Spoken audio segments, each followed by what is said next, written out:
राम मंदिर हे सगळ्यात सुंदर आणि भव्य दिव्य बनवण्यात आले आहे आणि आपल्या सर्वांनाच ठाऊक आहे. पण त्यामध्ये असलेली प्रभू श्री राम यांची गोंडस मूर्ती याचं लक्ष वेधून घेते. ही सुबक आणि गोंडस मूर्ती अरुण योगीराज नावाच्या एका व्यक्तीने बनवली आहे. तर कोण आहेत हे अरुण योगीराज, तर आपण आज या व्हिडिओमध्ये जाणून घेणार आहोत. नमस्कार, वैचारिक खजिना या चॅनलवर आपल्या सर्वांचे हार्दिक स्वागत आहे. 37 वर्षीय अरुण योगीराज हे कर्नाटकातील प्रसिद्ध शिल्पकार योगीराज शिल्पी यांचे पुत्र आहेत. इतकंच नाही तर अरुण योगीराज यांचे वडील वाडियार घराण्याच्या राजवाड्यांना सौंदर्य देण्यासाठीही ओळखले जातात. अरुण योगीराज यांनी 2008 मध्ये म्हैसूर विद्यापीठातून MBAचे शिक्षण घेतल्याचे सांगितले जाते.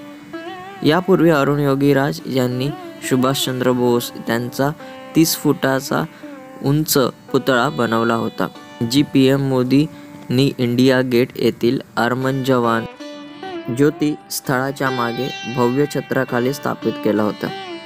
त्यानंतर पंतप्रधान मोदींनी शिल्पकार अरुण योगीराज यांचे खूप कौतुक केले.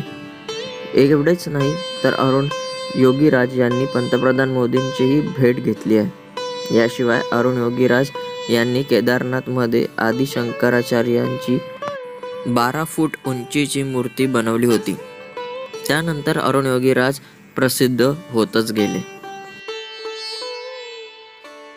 सोमवारी म्हणजेच 22 जानेवारी रोजी राम मंदिराचा अभिषेक सोहळा पार पडला. यासह अनेक वर्षाच्या संघर्षानंतर अयोध्येतील गर्भगृहात प्रभू राम लालाची मूर्ती स्थापित करण्यात आली. पंतप्रधान नरेंद्र मोदी सोमवारी प्रभू रामच्या 51 इंचाचा पुतळ्याच्या अभिषेक कार्यक्रमात सहभागी झाले होते.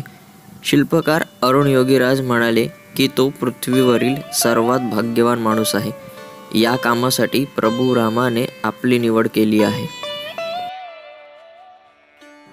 योगीराज म्हणाले, मला नेहमीच असे वाटत आले आहे की प्रभू राम माझे आणि माझ्या कुटुंबाचे प्रत्येक वाईट काळापासून संरक्षण करत आहेत आणि त्यांनीच मला या शुभ कार्यासाठी निवडले आहे.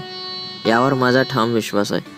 प्रभुराज हे त्यांच्या कुटुंबातील 5व्या पिढीतील शिल्पकार आहेत. अभिषेक समारंभासाठी निमंत्रण केलेल्यांपैकीही ते होते. योगीराज म्हणतात की मी कित्येक रात्री पुतळ्यावर काम करण्यासाठी घालवले आहे, पण हे सर्व यासाठीच होते. मला असे वाटते की मी या पृथ्वीवरील सर्वात भाग्यवान व्यक्ती आहे. योगीराज यांच्या घरच्यांचे म्हणणे होते की ते मूर्ती बनवत असलेला दगड इतका कडक होता की दगडाचा छोटा धारदार भाग त्यांच्या डोळ्यात घुसला आणि ऑपरेशनद्वारे तो दगड काढण्यात आला. कितीही वेदना होत असतानाही योगीराज थांबले नाहीत आणि ते काम करत राहिले. आणि त्यांच्या ह्याच प्रयत्नामुळे रामलल्ला यांची सुंदर, देखणी तसेच सुबक मूर्ती आपल्यासमोर त्यांनी सादर केली. तर ही होती मूर्तिकार अरुण योगीराज यांच्याबद्दल काही थोडक्यात माहिती. ही माहिती आवडली असेल तर इतरांसोबत नक्की शेअर करा आणि कमेंटमध्ये एकदा जय श्रीराम लिहायला विसरू नका.